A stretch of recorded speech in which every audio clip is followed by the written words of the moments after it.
ಶುಭೋದಯ. ನನ್ನ ಹೆಸರು ಮಧು ಆರ್ ಕಲ್ಯಾಣ್. ನಾನು 5ನೇ ತರಗತಿಯಲ್ಲಿ ಓದುತ್ತಿದ್ದೇನೆ. ಇಂದು ನಾನು ಸಾಲುಮರದ ತಿಮ್ಮಕ್ಕನ ಏಕಪಾತ್ರ ಅಭಿನಯವನ್ನು ಮಾಡುತ್ತಿದ್ದೇನೆ. ಈ ಅಭಿನಯದಲ್ಲಿ 2 ಮುಖ್ಯ ಪಾತ್ರಗಳು ಇವೆ. ಒಂದು ಮರ ಕಡಿಯುವವನು ಮತ್ತು ಸಾಲುಮರದ ತಿಮ್ಮಕ್ಕ. ಓಹೋ, ಎಷ್ಟು ದೊಡ್ಡ ಮರ!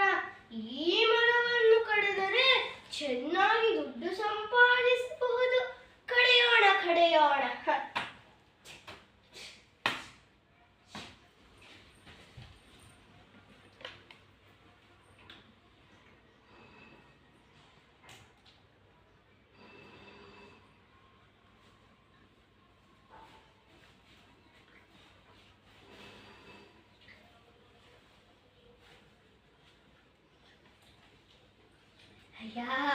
ಮರ ಕಡಿತಾ ಇದೆಯಾ?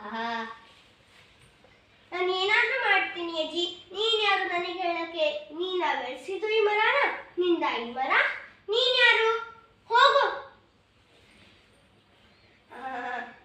ನನ್ನ ಹೆಸರು ತಿಮ್ಮಕ್ಕ. ನನ್ನ ಭಾರತೀಯ ಪರಿಸರವಾದಿ ಅಂತ ಕರೀತಾರೆ. ನನಗೆ ಓದು ಬರಹ ಎಲ್ಲ ಬರಲ್ಲಯ್ಯ. ನನ್ನ ಶಾಲೆಗೆ ಕಳಿಸೇ ಇಲ್ಲ. ನನ್ನ ಚಿಕ್ಕ ವಯಸ್ಸಲ್ಲೇ ಮದುವೆ ಮಾಡಿಬಿಟ್ರು. ನನ್ನ ಗಂಡನ ಹೆಸರು ಚಿಕ್ಕಯ್ಯ ಅಂತ. ನಮಗೆ ಮದುವೆ ಆಗಿ ಎಷ್ಟೋ ವರ್ಷ ಆದರೂ ಮಕ್ಕಳೇ ಆಗಲಿಲ್ಲ. ಊರವರೆಲ್ಲ ನಮ್ಮನ್ನ ನೋಡಿ ಆಡ್ಕೋತಾ ಇದ್ರು. ಅಕ್ಕ ಪಕ್ಕದ ಮನೆಯವರೆಲ್ಲ ಮನಸ್ಸಿಗೆ ತುಂಬಾ ನೋವು ಮಾಡ್ತಾ ಇದ್ರು. ಆಗ ನಾವು ನಮ್ಮೂರ ಬದಿಯಲ್ಲಿ ಗಿಡ ಮರಗಳನ್ನ ನೆಡಬೇಕು ಅಂತ ತೀರ್ಮಾನ ಮಾಡಿದ್ವಯ್ಯ. ಆವಾಗ ನಾನು ಮತ್ತೆ ನನ್ನ ಗಂಡ ನಮ್ಮ ಊರು ಬದಿಯಲ್ಲಿ 384 ಮರಗಳ ಸಸಿಯನ್ನ ನೆಟ್ವಿ. ಅವುಗಳೆಲ್ಲ ಈಗ ಒಂದು ದೊಡ್ಡ ಹೆಮ್ಮರವಾಗಿ ಬೆಳೆದು ನಿಂತಿವೆ. ಅವುಗಳನ್ನೆಲ್ಲ ನನ್ನ ಮಕ್ಕಳಾಗಿ ನೋಡಿದೆ. ಅದರಲ್ಲಿ ಈ ಮರ ಕೂಡ ಒಂದು. ಇದನ್ನ ಹೇಗಯ್ಯ ಕಡಿಯಕ್ಕೆ ಬಿಡ್ತೆ?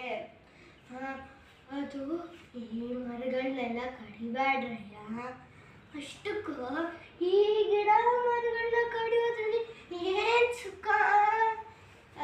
ಈ ಗಿಡ ಮರಗಳು ಆಕ್ಸಿಜನ್ ಅನ್ನು ಶುದ್ಧ ಗಾಳಿ ಕೊಡುತ್ತೆಯ್ಯ.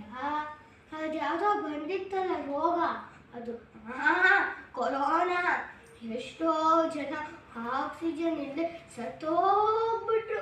ಕೆಲವು ಜನರಿಗೆ ಮಕ್ಕಳಿಗೆ ಅಮ್ಮ ಇಲ್ಲ, ಇನ್ನ ಕೆಲವರಿಗೆ ಅಪ್ಪ ಇಲ್ಲ, ಇನ್ನ ಕೆಲವರಿಗೆ ಅಮ್ಮ ಅಪ್ಪ ಇಬ್ರೂ ಇಲ್ಲ. ಅದಕ್ಕೆ ಅವರ ಗಿಡ ಮರಗಳನ್ನೆಲ್ಲ ಬೆಳೆಸ್ಬೇಕು. ಈ ಗಿಡ ಮರಗಳು ನೆರಳು ಕೊಡ್ತವೆ, ಪಕ್ಷಿಗಳಿಗೆ ಗೂಡು ಕೊಡುತ್ತೆ, ಮುಖ್ಯವಾಗಿ ಉಸಿರಾಡಕ್ಕೆ ಶುದ್ಧ ಗಾಳಿ ಕೊಡುತ್ತೆ. ಅದಕ್ಕೆ ನೀವು ಮಕ್ಕಳೇ ಗಿಡ ಮರಗಳನ್ನೆಲ್ಲ ಬೆಳೆಸಿ, ಅದು ತುಂಬಾ ಒಳ್ಳೆಯದು. ಆಮೇಲೆ ಈ ಗಿಡ ಮರಗಳನ್ನೆಲ್ಲ ಬೆಳೆಸಿದ್ದಕ್ಕೆ ಸರ್ಕಾರ ಅದಾಗ ಪ್ರಶಸ್ತಿ ಕೊಟ್ಟಿತ್ತಲ್ಲ, ಅದರಲ್ಲಿ ಎಷ್ಟು ಹೆಸರಿತ್ತಲ್ಲ, ಅದು ಸಾಲುಮರದ ತಿಮ್ಮಕ್ಕ ಅಂತ. ಇನ್ನ ಕೆಲವು ಪ್ರಶಸ್ತಿ ಬಂದಿದ್ವಲ್ಲಯ್ಯ. ಅವು ರಾಷ್ಟ್ರೀಯ ಪೌರ ಪ್ರಶಸ್ತಿ, ಪದ್ಮಶ್ರೀ ಪ್ರಶಸ್ತಿ, ನಯರೋಜ ಪ್ರಶಸ್ತಿ. ನನಗೆ ಓದು ಬರಹ ಎಲ್ಲ ಬರಲ್ಲಯ್ಯ. ಅದಕ್ಕೆ ನಾನು ಸಮಾಜ ಸೇವೆ ಮಾಡ್ತಾ ಇದ್ದೀನಿ. ಈ ಗಿಡ ಮರಗಳನ್ನೆಲ್ಲ ಬೆಳೆಸಿ ಸಮಾಜ ಉಳಿಸ್ತಾ ಇದ್ದೀನಿ. ಅಯ್ಯೋ ಅಜ್ಜಿ, ಈ ಒಂದು ಮರನ ಕಡಿದು ಎಷ್ಟು ದೊಡ್ಡ ತಪ್ಪು ಮಾಡ್ತಾ ಇದ್ದೆ. ನಾನು ಇನ್ಮೇಲಿಂದ ನಿಮ್ಮ ಹಾಗೆ ಗಿಡ ಮರಗಳನ್ನ ಬೆಳೆಸಿ ಸಮಾಜನ ಉಳಿಸ್ತೀನಿ. ಆಯ್ತಯ್ಯ, ಇನ್ಮೇಲಿಂದ ಗಿಡ ಮರಗಳನ್ನ ಕಡಿಬೇಡ. ಯಾರೇ ಬೇರೆಯವ್ರು ಕಡಿತಾ ಇದ್ರು ಅವ್ರಿಗೆ ಹೋಗಿ ಹೇಳು. ಒಳ್ಳೆಯದಾಗಲಿ. ಎಲ್ಲರಿಗೂ ಒಳ್ಳೆಯದಾಗಲಿ. ನೋಡಿದಿರಾ ಮಕ್ಕಳೇ, ನಿಮಗೆಲ್ಲರಿಗೂ ಸಾಲುಮರದ ತಿಮ್ಮಕ್ಕನ ಕಿರು ಪರಿಚಯವಾಯಿತೆಂದು ಭಾವಿಸುತ್ತೇನೆ. ನೀವೂ ಕೂಡ ಮರ ಕಡಿಯುವವನ ಹಾಗೆ ಮರವನ್ನು ಕಡಿದೆ ಸಾಲುಮರದ ತಿಮ್ಮಕ್ಕನ ಹಾಗೆ ಮರವನ್ನು ಬೆಳೆಸಿ ಸಮಾಜವನ್ನು